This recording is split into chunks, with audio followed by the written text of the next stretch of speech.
So in this part of the lesson, we're going to do explain one, and we're going to make and analyze a histogram. We are going to use the power of Desmos to help us out with this.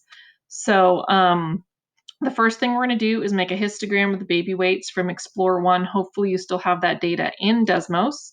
A handy tip is if you are logged in with your Google login in Desmos, you can save things. So if you ever have to go back to it, you can save it. You just have to give it a name. So I've already got my data in there.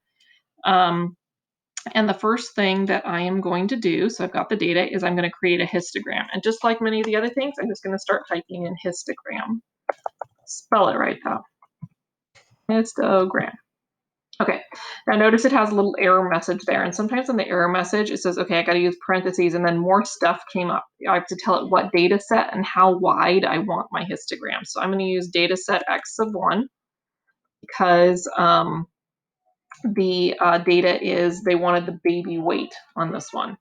And then I'm going to tell it that I'm going to go like 0.1 wide because it would too much overlap because the data is very close to each other. Now, this is a terrible, terrible picture of our graph. So I'm going to come over here to settings and I'm going to play with it a little bit more. So I know that I don't really need much of I really want to narrow my data in on my x-axis I know it's going to be between 3 and 4. And can you see how it's already getting wider? And then the y-axis, I really don't need anything that's negative. I could go there if I wanted to. It looks like I don't have quite the top yet, so I'm just going to say 10, just so I've got it all in my picture. And I literally did kind of guessing and checking there. I'm going to go ahead and shut the webcam off so you guys can see the whole picture. So now what we're supposed to do, so that was drawing the histogram. I believe that was part A.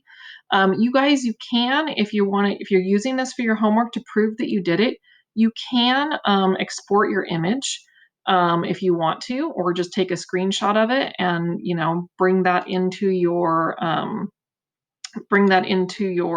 homework. It's a PDF file. You can always do that. So I'm going to just insert the image in here. Insert picture from file. And I just downloaded it. So let's see. It should be this one right there, Desmos graph. Okay, so there's my picture. It's gigantic, but it's there. Okay, so we've made the histogram, so then I didn't have to create it by hand. The next step is that by examining the histogram, determine the percent of data that is within one standard deviation. So they gave us the standard deviation value of the mean. So what they're going to do just to figure out what data I am actually going to look at, we are going to add and subtract that number from 3.5. So when I do 3.5 minus 0.14, I get 3.36. Okay. Then I want to add it. So I'm going to go 3.5 plus 0.14 and I get 3.64. So I know that from my chart, I need just the values that are between 3.36 and 3.64. So I'm going to use my histogram to help me with that. I know this is 3.5, so this has got to be 3.4 and 3.3. And this has got to be 3.6 and 3.7. So I don't want 3.3. It's got to be bigger than that. So we know that we have 4 values that were there, 6 values here, and 4 values here on the histogram.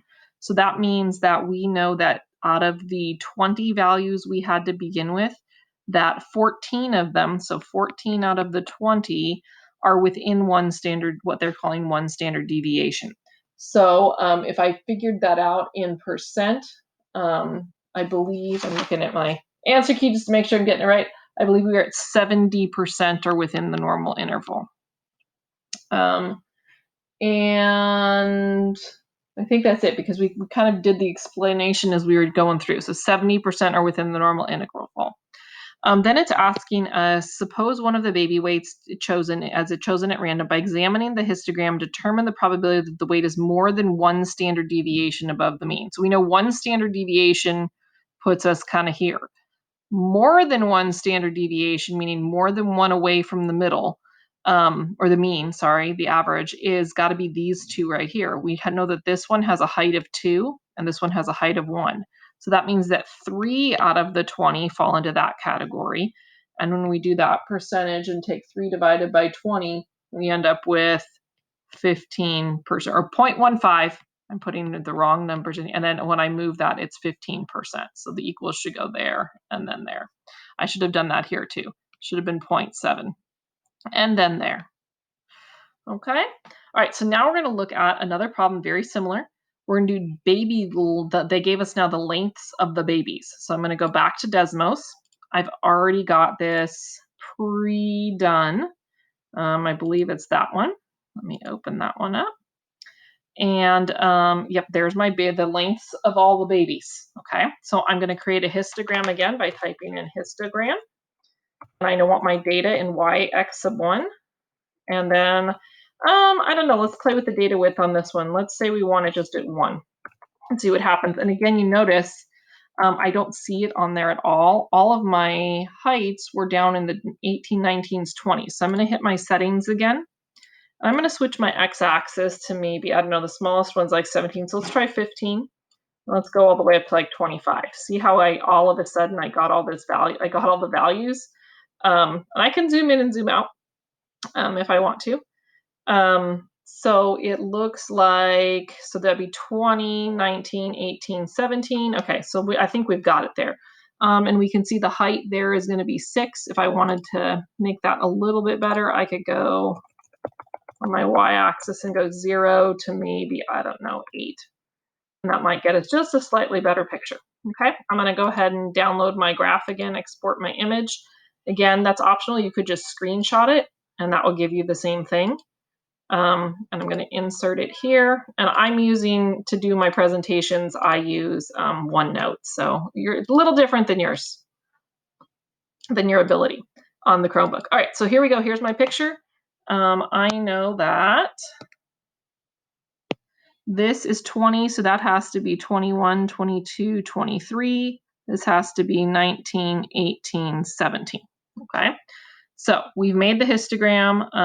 Oh, and we totally missed it on the last one. We had to identify what type of distribution it was. It was a normal distribution because it was even and symmetric on both sides. Same thing with this one. It's a normal distribution. Okay. All right. Evaluate the histogram within 2 standard deviations. So we're supposed to go within 2 this time. So this time I'm going to add and subtract that number twice. So I'm going to go 20 minus 1.4 minus 1.4. So I'm going to subtract it twice. When I subtract it twice, I get 17.2. Okay. And then I'm going to add it twice here. So 20 plus 1.4 plus 1.4. And when I add it twice, I get 22.8, meaning that my values have to be between 17.2, meaning they have to be here, all the way until 22.8, which means we're not hitting 23. So those are the bars that I'm going to work with. So I'm going to add up whatever I have here. So I've got 2 high, 4 high, 6 high, 4 high, 2 high. So when I add all of that up, it looks like I've got 10, 14, 18. 18 out of the, it's still 20 values, so in this case, when I divide that out, I get 0.9. So about 90% have a height within 2 standard deviations of the mean. And we're going to talk a little bit more about the standard deviations probably in the next lesson when we do the normal distribution. Right now, we're just kind of looking at the data on the graph. Suppose one of the baby lengths is chosen at random. By examining the histogram, determine the probability that the length is less than 2 standard deviations below the mean. So here's 2 standard deviations below. We're on the left side. What's the probability that it lands here?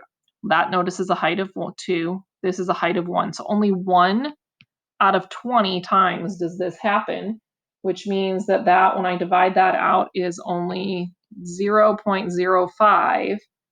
or 5% of the time. It's less than 2 standard deviations below the mean. Now, you really should pause it. Try this one on your own. I'm just going to go ahead and go through it, but you should really try it on your own. So I'm going to start in Desmos. Again, don't forget the plus sign gets you a table. Okay. I am going to go to my next graph here. I believe it is this one. Let's see. So we had test scores. So these are test scores. I'm going to start again with a histogram. So I'm going to type in histogram because that's the first thing they asked me to do. And I'm going to do my data is in x sub 1. And I'm going to do my data with, it looks like the numbers are pretty close. I'm going to go 1 just to see. I can make it smaller if I want to. Again, I'm not seeing anything, am I? And I'm looking at my data. It's all between like, I don't know, the 70s. So maybe 70 or 69. And then I see a 99. So 69 to 100 maybe. Let's start there. So let's go 69 to 100. Okay, not terrible. Let me go a little bit in the other direction. So let's go 60 to maybe 105 and see if that looks a little bit better. So not quite as normal looking as the others, but still fairly symmetric. It's actually almost perfectly symmetric still. I'm not getting enough of the top yet though, so let's get a little bit more of the top.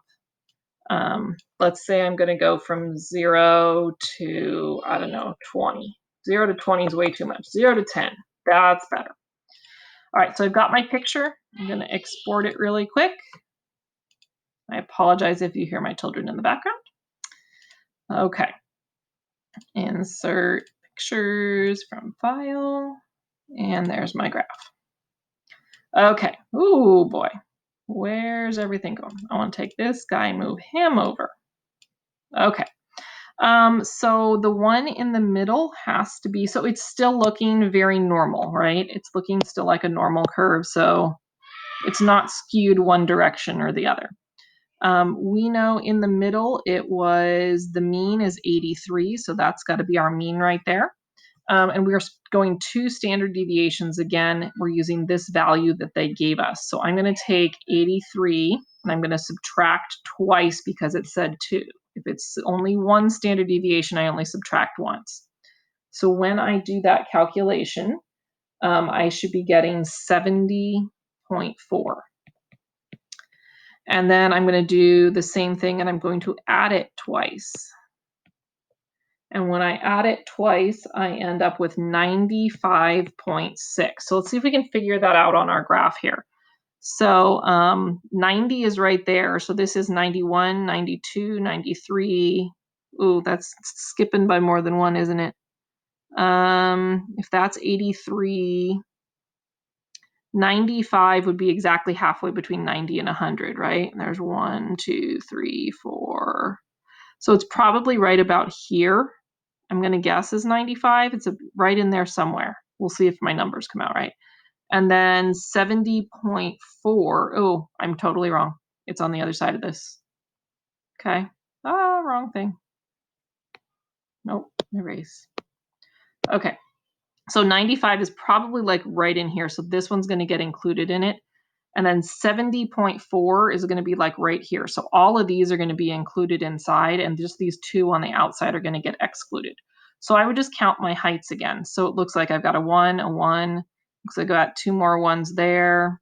3, 6, a 3, a 1, a 1, a 1, a 1. So when I add all of those up and I count all of them up, it looks like there are 20 of the 22 values. So 20 divided by 22, which is going to equal 0.91, which is 91% of the test scores were within 2 standard deviations of the mean. Then we're supposed to go on the next one. It says, by examining the histogram, determine the probability that the test score is less than 2 standard deviations below the mean. So we know 2 standard deviations below is there. And less than that, we only got 1 piece of data on it. So only data out of it. 1 out of 22, which when I do that in decimal point is 0.05, or 5% are less than 2 standard deviations below the mean.